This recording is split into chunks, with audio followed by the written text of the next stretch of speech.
بالله من الشيطان الرجيم. بسم الله الرحمن الرحيم.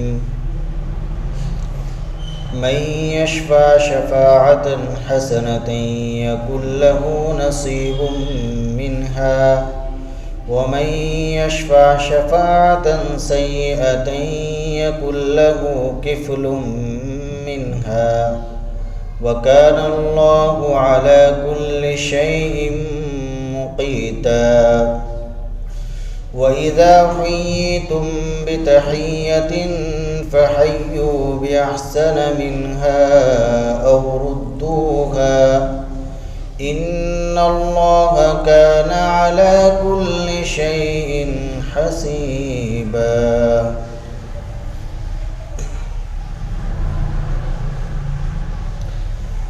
جو شخص اچھی سفارش کرے گا اس کے لیے اس میں سے حصہ ہوگا، اور جو کوئی بری سفارش کرے گا تو اس کے لیے اس میں سے بوجھ اور حصہ ہوگا. اور اللہ تعالی شانہ ہر چیز پر قدرت رکھنے والے ہیں. اس آیت شریفہ میں شفاعت اور سفارش کا تذکرہ ہے،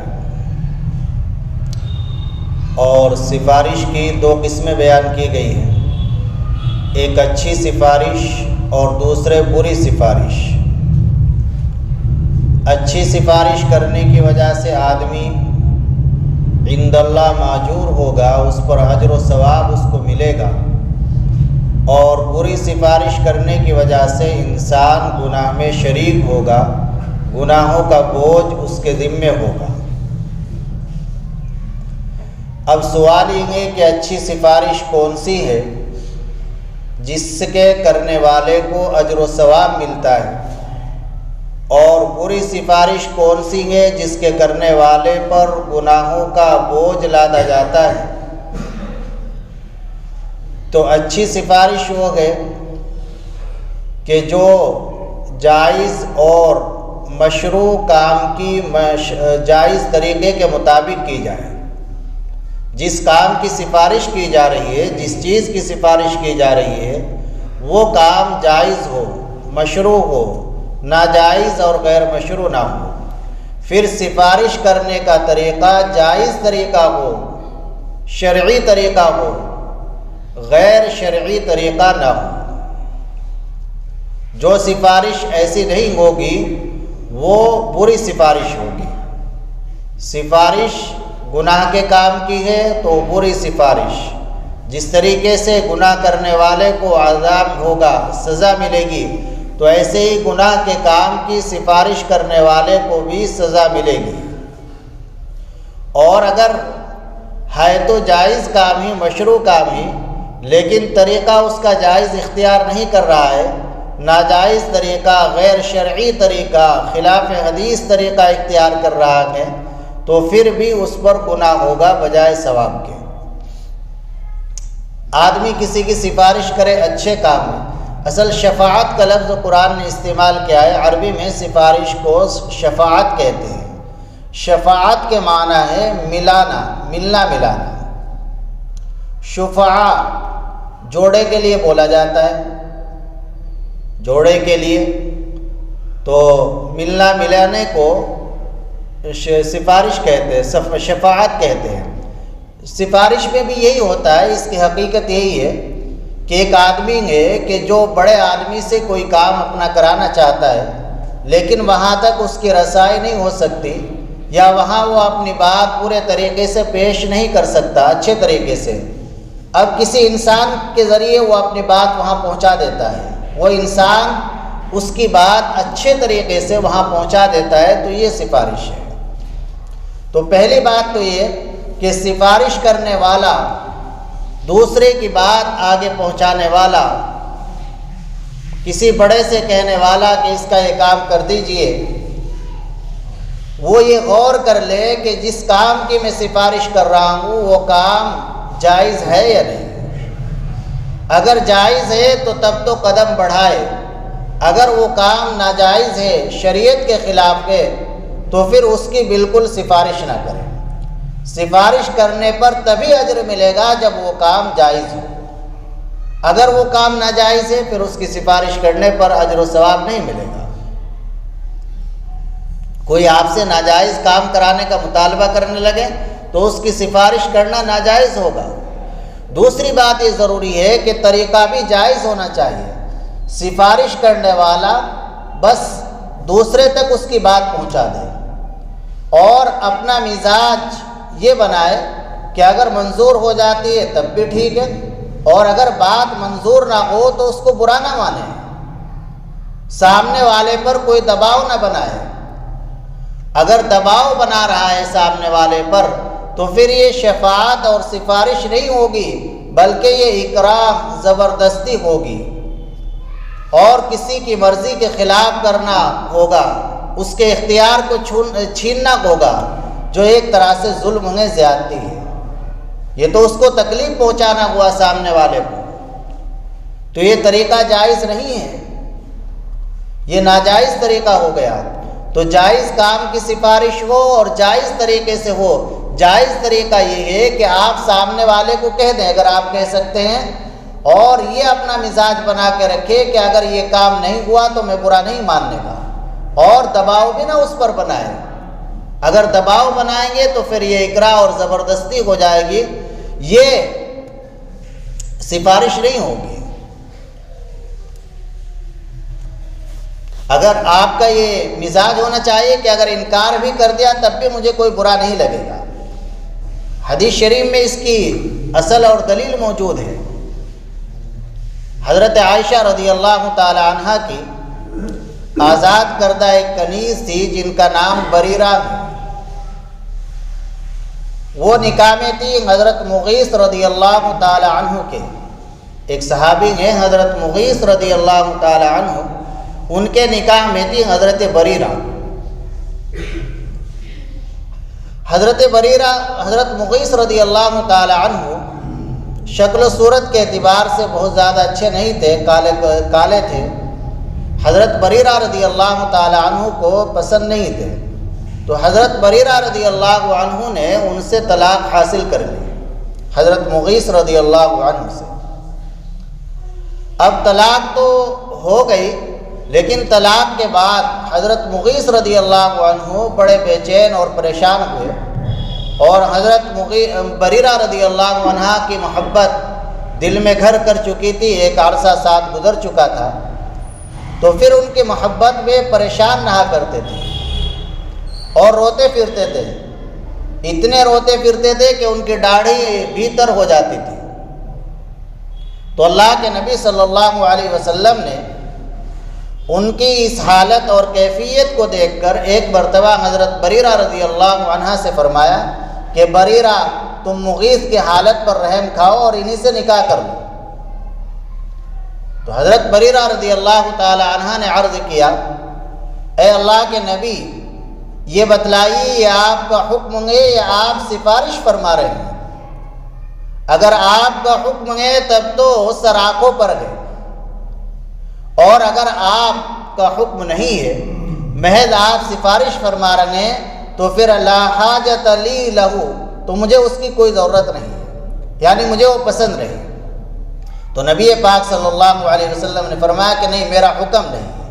اور آپ نے ان کی بات دیکھو، اتنے بڑے آدمی جن سے بڑا کوئی انسان ہو ہی نہیں سکتا، وہ بھی ایک اپنے گھر کی کنیز باندی کی بات پر برا نہیں مانا، نہیں سفارش منظور کی، تو ٹھیک ہے۔ تو ہونا مزاج ہمارا یہی چاہیے کہ اگر ہم کسی سے کسی بات کی سفارش کر رہے ہیں تو اگر وہ انکار کر دے تو ہم برا نہ مانیں، اور کسی پر دباؤ نہ بنائیں۔ اگر دباؤ بنائیں گے تو اس سے تو اس کو اذیت پہنچے گی، تکلیف پہنچے گی، اور یاد رہے کہ تذیت اور تکلیف پہنچانا یہ مسلمان کا کام نہیں۔ مسلمان تو وہ ہے جو بے ضرر بن کر رہے۔ المسلم من سلم المسلمون من لسانہ ویدہ، مسلمان وہ ہے کہ جس کے ضرر سے، جس کی تکلیف سے، جس کی زبان، ہاتھ اور ہر چیز سے اللہ کی مخلوق محفوظ رہے۔ آج ہم سمجھتے ہیں کہ نماز پڑھ رہے ہیں، روزے رکھ رہے ہیں، زکوٰۃ دے رہے ہیں، خیرات کر رہے ہیں تو ہم بڑے نیک ہیں، ہم سے بڑا کوئی نیک نہیں، اور کچھ برائیوں میں ہم ایسے مبتلا ہوتے ہیں کہ ان کی طرف ہمارا خیال بھی نہیں جاتا۔ قرآن کریم میں ان الابرار لفی نعیم، بے شک کہ نیک لوگ جنت میں جائیں گے۔ تو ابرار کسے کہتے ہیں؟ نیک لوگ کون ہیں وہ جو جنت میں جائیں گے؟ ایک تابعی ہیں حضرت حسن بصری رحمۃ اللہ علیہ، مشہور و معروف تابعی ہیں، اور ان کی جو والدہ محترمہ تھی وہ ام سلمہ رضی اللہ تعالی عنہ، ام المؤمنین رضی اللہ تعالی عنہ، حضرت ام سلمہ رضی اللہ تعالی عنہ کے گھر پر کام کاج کیا کرتی تھی۔ جب ان کی پیدائش ہوئی، حضرت عمر رضی اللہ تعالی عنہ کا دور تھا، تو وہ ان کو لے کر، حسن بصری رحمۃ اللہ علیہ کو لے کر حضرت عمر رضی اللہ تعالی عنہ کی خدمت میں حاضر ہوئی اور ان سے ان کی تحنیک کرائی۔ تحنیک کا مطلب یہ ہے کہ جب بچہ پیدا ہو تو کسی بزرگ سے چھوارا، کھجور یا کوئی اور میٹھی چیز چبوا کر اس بچے کے منہ میں پھیر دی جائے تاکہ اندر جائے تو وہ اچھا اثر کی جائے شروع میں۔ تو یہ سنت ہے، ایک مسنون عمل ہے، اس کا اہتمام کرنا چاہیے سنت سمجھ کر، اس کا اثر آتا ہے بچے میں۔ تو حضرت عمر رضی اللہ عنہ نے تحنیک فرمائی، اور تحنیک فرمانے کے بعد دو دعائیں دی۔ ایک دعا یہ دی اللہم فقہہ فی الدین، دوسری ہے وحببہ الی الناس، اے اللہ اس بچے کو دین کی سمجھ عطا فرما۔ کتنی پیاری دعا ہے۔ اور اے اللہ اس بچے کو لوگوں میں، اپنے مخلوق میں محبوب بنا دے، دین کی سمجھ ہو اور لوگوں میں محبوب ہو، یعنی لوگ اس سے مانوس ہو، اس سے محبت کرنے والے ہو، وہ اس سے دین حاصل کرے۔ اگر آدمی کے پاس دین تو ہے، علم تو ہے، لیکن اخلاق نہیں ہے، لوگ اس سے نفرت کھاتے ہیں اور ڈرتے رہتے ہیں کہ کچھ معلوم کروں گا، کچھ پوچھوں گا، پتہ نہیں کیا کہہ دے، تو پھر اس کی دین کی سمجھ اور اس کا علم اسی کی ذات تک محدود رہ جائے گا۔ ہر آدمی کو، ہر مومن کو اخلاق ایسے چاہیے کہ وہ اپنے آپ کو اس طرح کا بنا کر رکھے کہ اس سے جو چاہے جیسے چاہے بات کر سکے۔ میری ذات سے کوشش یہ ہو کہ میری ذات سے اللہ کے مخلوق کو فائدہ پہنچ جائے۔ خیر الناس من ينفع الناس، بہترین انسان ہو گئے کہ جو لوگوں کو نفع پہنچائے۔ تو حضرت حسن بصری رحمۃ اللہ علیہ، جنہوں نے سینکڑوں سے زیادہ صحابہ کو پایا، اللہ نے ان کی ذات سے بڑا نفع پہنچایا لوگوں کو۔ اللہم فقہہ فی الدین وحببہ الی الناس۔ تو خیر انہوں نے اس کی جو تفسیر کی ابرار کی کہ نیک لوگ کون ہیں، کیا وہ لوگ ہیں جو نمازیں پڑھتے ہیں، یا وہ لوگ ہیں جو روزے رکھتے ہیں، یا وہ جو خانقاہوں میں رہتے ہیں؟ نہیں، انہوں نے عجیب تفسیر کی، فرمایا کہ ابرار جنہیں اللہ تعالیٰ فرما رہے ہیں کہ جنت میں جائیں گے، ابرار وہ لوگ ہیں الذین لا یؤذون الذر، جو چیونٹی کو بھی تکلیف نہ پہنچائے، جو چیونٹی کو بھی تکلیف نہ پہنچائے، چاہے جائے کہ اپنے گھر میں بھائی کو، بہنوں کو، بیوی کو اور دیگر انسانوں کو تکلیف پہنچائے، تو وہ کہاں ابرار کی فہرست میں آ سکتا ہے؟ نیک تو وہ ہے الذین لا یؤذون احدا حتی النملہ، کہ جو کسی کو تکلیف نہ پہنچائے، چیونٹی کو بھی تکلیف نہ پہنچائے۔ یہی مزاج رکھنا چاہیے۔ کتنے لوگ ہیں بڑے دیندار ہیں، نمازیں پڑھتے ہیں، روزے رکھتے ہیں، زکوٰۃ دیتے ہیں اور چلے لگاتے ہیں، لیکن بیویوں کے ساتھ ظلم کا رویہ ہے ان کا۔ بیویوں کو ستاتے ہیں، گھر میں بیوی کو ستاتے ہیں، اور اپنے آپ بڑے دیندار بنے ہوئے ہیں۔ دنیا کی ہر کمی بیوی کے اندر نظر آتی ہے۔ علماء نے لکھا ہے، حضرت حکیم اختر صاحب رحمۃ اللہ علیہ نے لکھا ہے، فرمایا کہ بڑے تجربات کی روشنی میں کہہ رہا ہوں، بہت مشاہدے کے بعد یہ بات عرض کر رہا ہوں کہ جس شخص نے اپنی بیوی کو ستایا تو وہ آگے چل کر دو بیماریوں میں ضرور مبتلا ہوا۔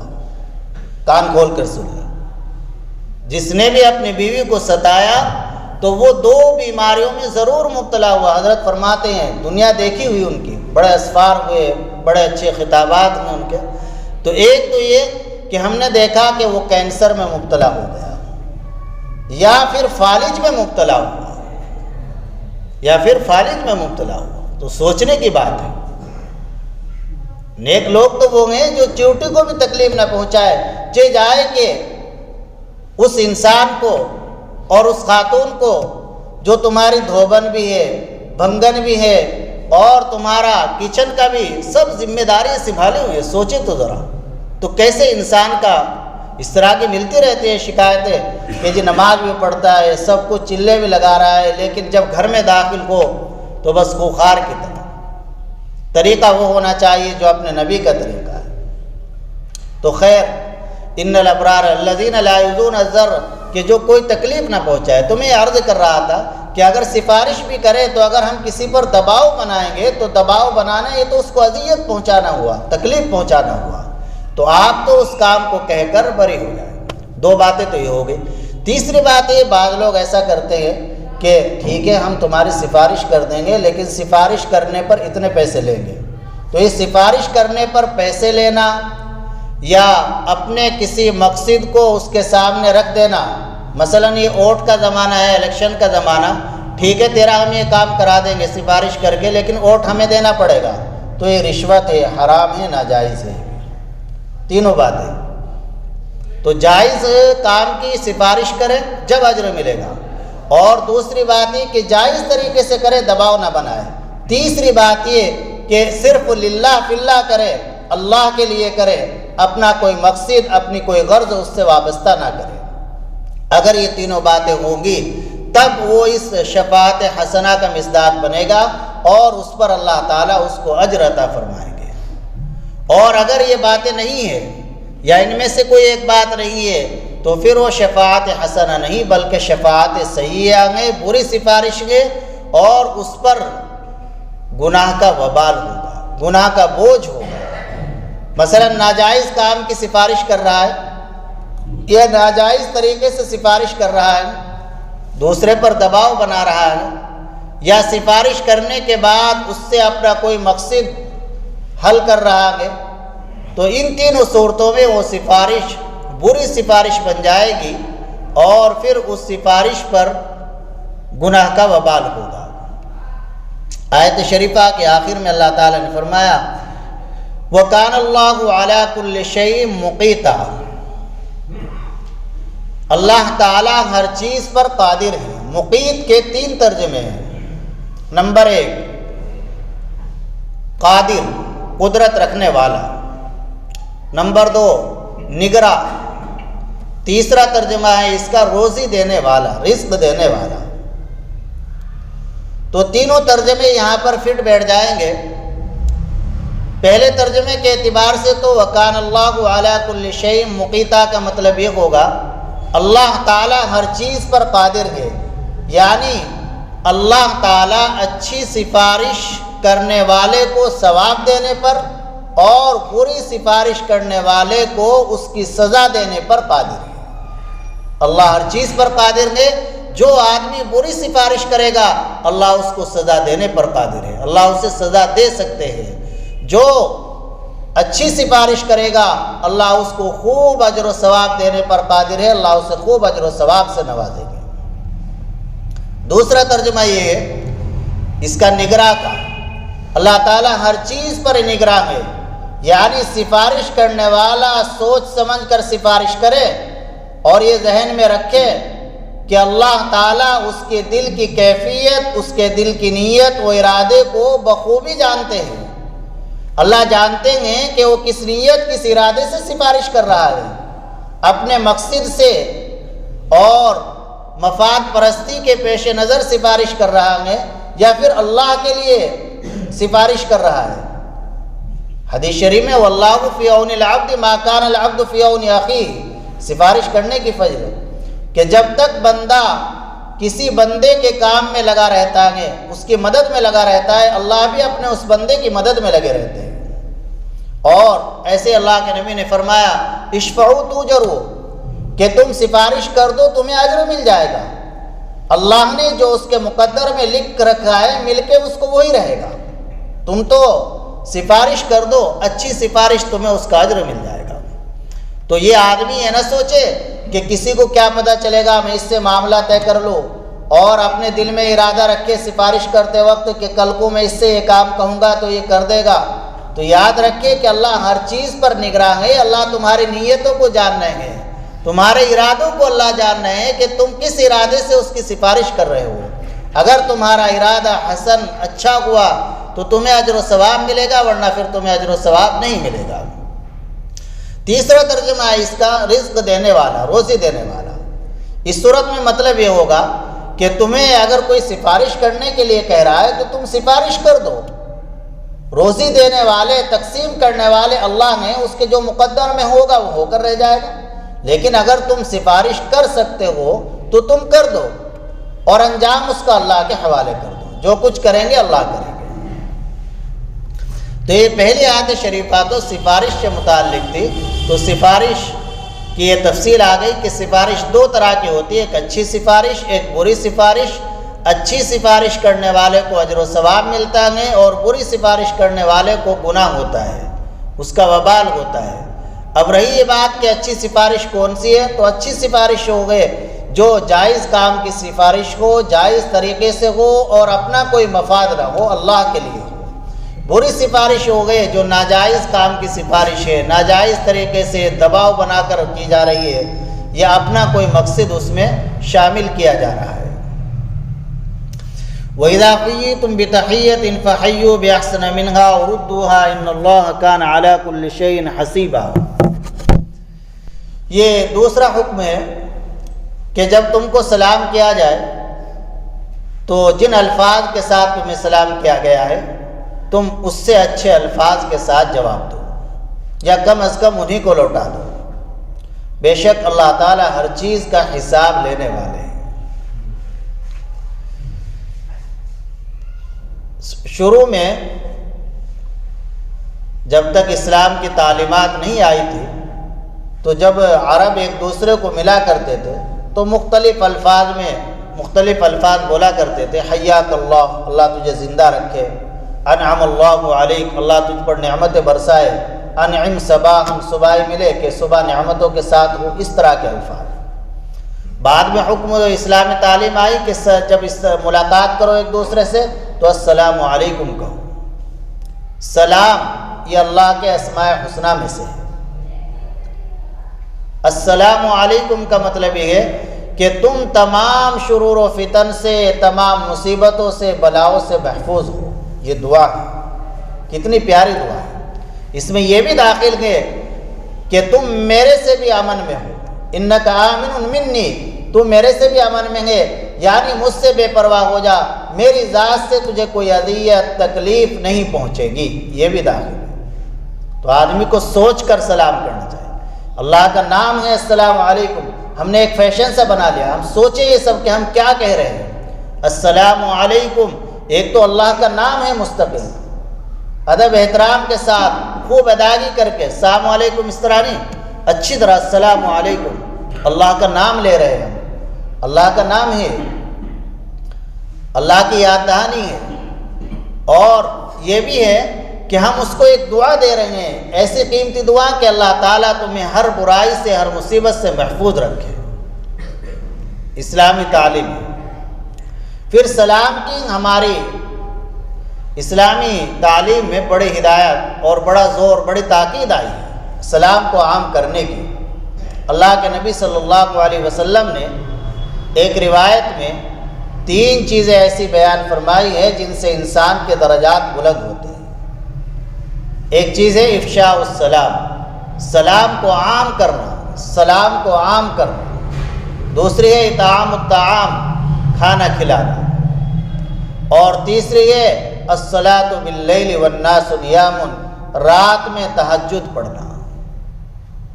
افشاء السلام مسلم شریف میں ہے، اور ترمذی شریف میں بھی حضرت ابو ہریرہ رضی اللہ عنہ فرماتے ہیں کہ نبی پاک صلی اللہ علیہ وسلم نے ارشاد فرمایا، لا تدخلوا الجنت حتی تؤمنوا، تم جنت میں داخل نہیں ہو سکتے یہاں تک کہ تم ایمان لے آؤ۔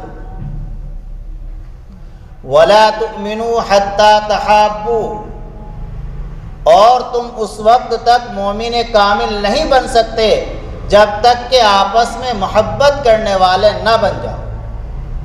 اس وقت تک تمہارے ایمان کے اندر کمال نہیں آئے گا جب تک کہ تم آپس میں ایک دوسرے سے محبت کرنے والے نہ بن جاؤ۔ اور اس کے بعد ارشاد فرمایا کہ کیا میں تمہیں ایسی چیز بتلاؤں کہ جس سے تم آپس میں محبت کرنے والے بنو؟ فرمایا کہ وہ چیز ہے سلام کرنا۔ ان تقرأ السلام علی من عرفت ومن لم تعرف، کہ تو سلام کرے ہر شخص کو، جس کو جانتا ہے اس کو بھی، جس کو نہیں جانتا ہے اس کو بھی سلام کرے۔ حضرت عبداللہ ابن سلام رضی اللہ تعالی عنہ فرماتے ہیں کہ جب نبی پاک صلی اللہ علیہ وسلم مدینہ منورہ تشریف لائے تو آپ کی تشریف آوری کا ہر گلی اور ہر کوچے میں خوب تذکرہ تھا، اور آپ کے استقبال کی خوب تیاری تھی۔ دور دراز سے لوگ آپ کی زیارت کے لیے حاضر ہو رہے تھے۔ میں بھی نبی پاک صلی اللہ علیہ وسلم کی زیارت کے لیے حاضر ہوا جب تک ایمان نہیں لائے تھے۔ عبداللہ ابن سلام یہ یہود کے بڑے عالم ہیں، یہودی کتابوں کے بڑے عالم، تو فرماتے ہیں کہ میں نے بھی سوچا کہ میں بھی آپ کی زیارت کروں۔ تو جیسے ہی میں آپ کی زیارت کے لیے حاضر ہوا، میری نظر آپ کے چہرہ انور پر پڑی تو میرے دل پر ایک عجیب قسم کا اثر ہوا، اور مدینے کے ہر دیوار سے ایک نور نظر آ رہا تھا، ایک نور نظر آ رہا تھا، ایک نورانی کیفیت تھی۔ اور جب آپ کا وصال ہو گیا تو ہر دیوار سے تاریکی نظر آنے لگی اس وقت کے مقابلے میں۔ تو فرماتے ہیں کہ جب میں آپ کی خدمت میں حاضر ہوا تو اس وقت نبی پاک صلی اللہ علیہ وسلم کی زبان مبارک سے جو میں نے سب سے پہلی بات سنی وہ افشاء سلام ہی کی بات تھی۔ آپ یہ فرما رہے تھے کہ سلام کو لوگوں خوب عام کرو، سلام کو خوب عام کرو، ایک دوسرے کو خوب سلام کرو۔ آج ہمارا حال یہ ہے کہ ہم سلام کرتے ہوئے شرماتے ہیں۔ روایات سے معلوم ہوتا ہے آدمی بچوں کو بھی سلام کرے، چھوٹے بچے ہیں یہ بھی سنت ہے ان کو سلام کرنا۔ حضرت انس رضی اللہ تعالیٰ عنہ فرماتے مر علی الصبیان فسلم، نبی پاک صلی اللہ علیہ وسلم بچوں کے پاس سے گزرے، آپ نے ان کو سلام کیا۔ تو بچوں کو بھی سلام کیجیے، اپنے بچوں کو، گھر میں داخل ہو، بیوی ہے تو ان کو سلام کیجیے، گھر میں جو بھی ہے جب گھر میں داخل ہو تو سلام کر کے داخل ہو۔ کوئی بھی گھر میں نہیں ہے تو تب بھی سلام کرے، تب اس طرح سلام کرے السلام علینا وعلی عباد اللہ الصالحین، بسم اللہ الرحمن الرحیم، السلام علینا وعلی عباد اللہ الصالحین۔ کہیں دکان میں آپ داخل ہو رہے ہیں، دکان میں اندر کوئی نہیں ہوتا تو دکان کھولے بسم اللہ پڑھ کر اور پھر داخل ہو اندر السلام علینا وعلی عباد اللہ الصالحین۔ کسی کمرے میں داخل ہو رہے ہیں، کمرے میں کوئی نہیں تو بسم اللہ پڑھ کر داخل ہوں اور السلام علینا وعلی عباد اللہ الصالحین۔ فون پر بھی آپ بات کریں جب السلام قبل الکلام، حدیث شریف میں ہے بات چیت کرنے سے پہلے سلام کریں۔ تو جب آپ فون اٹھاتے ہیں، آج کل فون کا ہی رواج زیادہ ہے، ویسے تو ملاقاتیں کم ہوتی ہے، فون پر ہی باتیں ہو رہی ہیں تو وہ بھی ملاقات ہی کے حکم میں ہے، لہذا وہاں بھی بات چیت شروع کرنے سے پہلے ہیلو نہ کہیں، جی نہ کہیں، فوراً سلام کریں۔ فون اٹھاؤ السلام علیکم ورحمۃ اللہ وبرکاتہ، پورا سلام۔ جی وہی بتا، اب اس میں کیا ہوگا زیادہ سے زیادہ؟ ایک صورت تو یہ اگر یقین کے ساتھ معلوم ہے کسی غیر مسلم کا فون آ رہا ہے تو تب تو نہ کریں، اور اجنبی نمبر سے آ رہا ہے تو اس میں بھی فوراً سلام کریں۔ اگر وہ غیر مسلم کو انجانے میں ہو گیا تو کوئی مذائقہ نہیں، نامحرم عورت کو انجانے میں ہو گیا سلام، کوئی مذائقہ نہیں۔ حضور نے فرمایا ان تقرأ السلام علی من عرفت ومن لم تعرف، تم سلام کرو تم اسے پہچانتے ہو نہ پہچانتے ہو۔ تو آپ تو اپنی عادت یہی بنائیں، ہیلو کو، جی کو چھوڑ کر السلام علیکم ورحمۃ اللہ۔ ہاں اگر کوئی نمبر سے ہوا اس طرح غیر مسلم کا آ رہا ہے تو اس پہ نہ کریں۔ ایسے ہی کوئی مجلس ایسی ہے جہاں پر مسلم غیر مسلم بیٹھے ہوئے ہیں، کہیں کسی جگہ پر وہاں ہم گئے تو کیا کرنا ہے؟ السلام علیکم کہیں، نیت کر لے صرف مسلمانوں کے دل میں السلام علیکم ورحمۃ اللہ وبرکاتہ یہ کہیں اور نیت کر لے صرف غیر مسلموں کی۔ آپ کو کوئی غیر مسلم سلام کر رہا ہے، السلام علیکم، کیا کہنا ہے؟ حضرت تھانوی نور اللہ مرقدہ نے لکھا ہے اسی آیت شریفہ کی تفصیل کے ذیل میں کہ وعلیکم السلام اسے کہہ سکتے ہیں، گنجائش ہے اگر وہ کہہ رہا ہے۔ ویسے تو اگر کوئی ایسا غیر مسلم ہے کہ وہاں اس کے ساتھ تھوڑا عزت سے پیش آنا ہے تو آداب وغیرہ کے الفاظ استعمال کرے، اور ویسے کوئی ہمیں یہ نمستے ومستے بالکل ناجائز ہے، یہ نہیں کرنا ان کی رواداری کے لیے۔ اپنی شریعت کے پابند رہو، انشاءاللہ اس سے ان کے قلوب پر بھی اثر ہوتا ہے پھر کہ ہاں دیکھو یہ سچے لوگ ہیں، اپنے مذہب کے پابند ہیں۔ اب ہم جیسے رنگ میں جاتے ویسے رنگ جاتے، یہ تو غلط طریقہ ہے، یہ نہیں ہونا چاہیے۔ اب یہ دیوالی کا موقع تھا، کتنے مسلمانوں نے مبارکبادی کے اسٹیٹس لگا رکھے تھے، تو یہ بالکل غلط ہے، ناجائز ہے، اس میں تو کفر تک کا اندیشہ ہے۔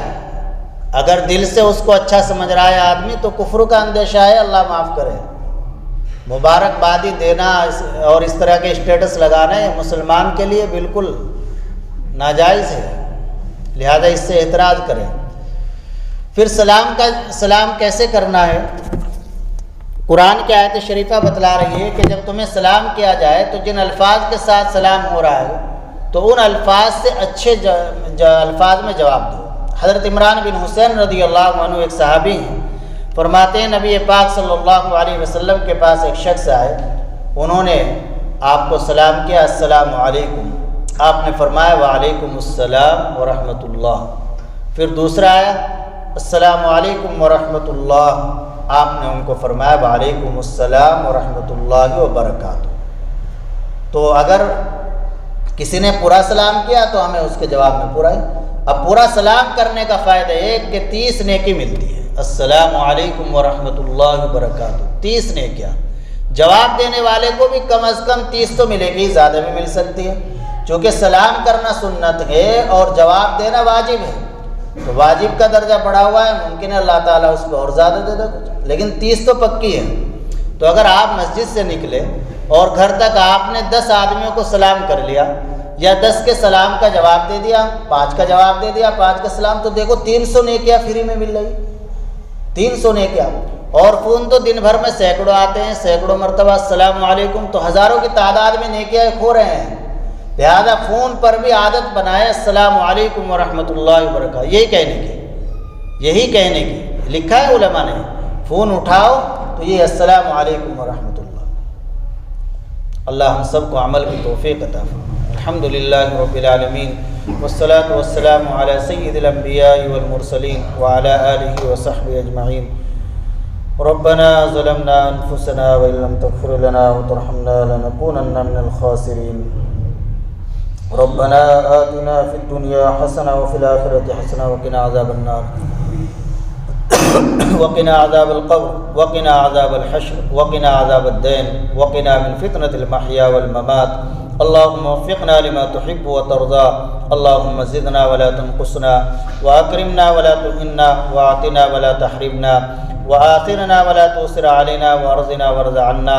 یا اللہ ہم گناہ گار ہیں، اپنے تمام گناہوں سے توبہ کرتے ہیں، مولا کریم اپنے دریائے رحمت سے ہمیں معاف فرما دے۔ یا اللہ ہمارے اس مختصر سے عمل کو اپنی بارگاہ میں قبول فرما لے، اس کو ہماری اصلاح کا ذریعہ بنا دے، ہماری نجات کا ذریعہ بنا دے۔